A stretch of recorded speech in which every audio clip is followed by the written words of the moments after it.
ముందలకు వెళ్ళబోయిన కళ్యాణ్ ఆగి రింగ్ అవుతున్న phone lift చేసి హలో అంటాడు. ఆ మరుక్షణం నుంచి ఫోన్లో మాటలు వింటూ సిగ్గుపడుతూ మిలకలు తిరుగుతుంటాడు. కళ్యాణ్ అలా సిగ్గుపడుతుంటే మైథిలి అర్థం కానట్టుగా చూస్తూ ఏదో ఆడపిల్ల సిగ్గుపడుతున్నట్టుగా అలా సిగ్గుపడుతున్నావేంటి అని అడుగుతుంది. కళ్యాణ్ ఫోన్ కాస్త పక్కకు తీసి అంతే సిగ్గుపడుతూ మోహన్ నన్ను ఒక్కటే పొగుడుతున్నాడేనిమి, అందుకే నాకొక్కటే సిగ్గు అనిపిస్తుంది అంటాడు.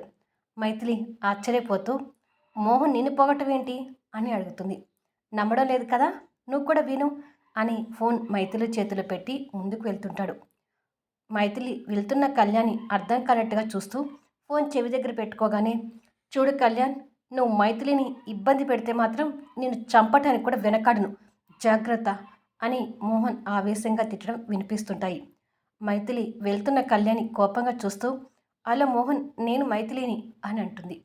ఇక్కడ మోహన్ ఆశ్చర్యపోతూ అతని ఫోన్ నీ దగ్గర ఎందుకుంది మైథిలి అని అడుగుతాడు. కళ్యాణ్ ఫోన్ మాట్లాడుతూ సిగ్గుతో మినకలు తిరుగుతుంటే ఏంటా సిగ్గు అని అడిగాను.